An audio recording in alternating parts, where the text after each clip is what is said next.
दिल्ली में कोरोना की तीसरी लहर डरा रही है। रफ्तार बेकाबू है, आंकड़े बढ़ रहे हैं, मौत की रफ्तार थम नहीं रही। हर रोज कोरोना राजधानी की 100 जिंदगियां छीन रहा है। लापरवाही बढ़ी तो खतरा और भी भयावह होगा। ये हाल नवंबर में है तो दिसंबर में क्या होगा, ये सोचकर भी हाथ पैर फूल गए हैं। अब तो सुप्रीम कोर्ट ने भी कोरोना से निपटने के सवाल पर दिल्ली सरकार की खिंचाई कर दी। दिल्ली सरकार की सभी दलीलें धरी की धरी रह गयीं। देश की सबसे बड़ी अदालत ने दिल्ली सरकार को फटकार लगाते हुए दिल्ली में हालात को बदतर बता दिया है। कोर्ट ने दिल्ली सरकार से कोरोना को लेकर उठाए गए कदमों पर स्टेटस रिपोर्ट मांग ली। 3 दिन में केजरीवाल सरकार को सुप्रीम कोर्ट में हलफनामा दायर कर जवाब देना होगा। कोर्ट ने कहा कि स्थिति दिल्ली में भयावह होती जा रही है, इससे इनकार नहीं किया जा सकता है। जस्टिस अशोक भूषण ने कहा कि इसके लिए सख्त उपाय करने की जरूरत है, वरना दिसंबर में हालात और खराब होंगे। यही बात चिकित्सा विशेषज्ञ भी कह रहे हैं। देश और विदेश के कोविड विशेषज्ञ भी यही बात कर रहे हैं कि जैसे जैसे ठंड बढ़ेगी, अगर लोगों में लापरवाहियां बढ़ती रही और इसी तरह से जैसे लोग कर रहे हैं मनमानी वैसे अगर करते रहेंगे तो हालात बेकाबू हो जाएंगे। दिल्ली में हफ्ते भर के आंकड़ों का ग्राफ ऊपर ही ऊपर दिखता है। मौत 100 से नीचे नहीं आ रही। 17 नवंबर को महामारी ने 99 लोगों को मौत की नींद सुला दिया। इसके बाद कोरोना की मार कम नहीं हुई। 19 नवंबर को 100 से नीचे मौतों की संख्या गई, लेकिन उसके बाद हर रोज कोरोना से मरने वालों का आंकड़ा 100 से ऊपर ही रहा। आज फिर कोरोना से 121 लोगों की जान चली गई।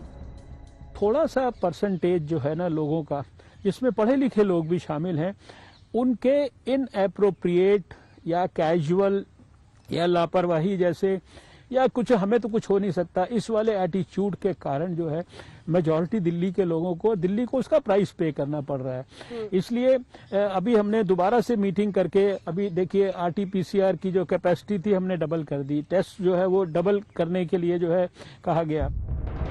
दिल्ली में मौत की रफ्तार बेकाबू हुई तो अस्पतालों में बेड कम पड़ने लगे। सरकार के दावे तो बड़े हैं, 700 से ज्यादा नए आईसीयू बेड की बात हो रही है, लेकिन हालात ये है कि दिल्ली में कोरोना मरीजों को इलाज के लिए पड़ोसी राज्यों के अस्पतालों में बेड ढूंढना पड़ रहा है। हर दिन औसतन 12 से 13% दर में पॉजिटिव केस सामने आ रहे हैं। 50,000 के अगर टेस्ट हैं तो आप ये समझिए कि 6,000 से ज्यादा लगभग संक्रमित मरीजों की संख्या रोज सामने आ रही है। और इसीलिए एहतियात के तौर पर सभी एजेंसियां जो हैं, पुलिस हो, सिविल डिफेंस हो और दूसरे सरकारी जो संस्थान हैं, सबकी जिम्मेदारी ये है कि सड़कों पर कम से कम सोशल डिस्टेंसिंग और मास्क पहनने का अनिवार्य जो नियम है उसका पालन किया जाए। त्योहार के मौसम ने लोगों को इतना बेपरवाह कर दिया कि कोरोना बम फिर से फूट पड़ा। अब आज का ही आंकड़ा देख लीजिए, 24 घंटे में फिर से कोरोना के 6700 से ज्यादा नए केस सामने आए हैं। कुल मामले 5,29,000 तक पहुंच गए हैं। वहीं 24 घंटे में कोरोना ने दिल्ली में 121 लोगों की सांसें बंद कर दी। दिल्ली में कोरोना से अब तक 8,000 से ज्यादा लोगों की मौत हो चुकी है। अच्छी बात यह है कि ठीक होने वालों की संख्या भी बढ़ रही है। दिल्ली सरकार को लगता है पड़ोसी राज्यों की पराली ने हालात को खराब किया है। मौजूदा तस्वीर इसी का अक्स है।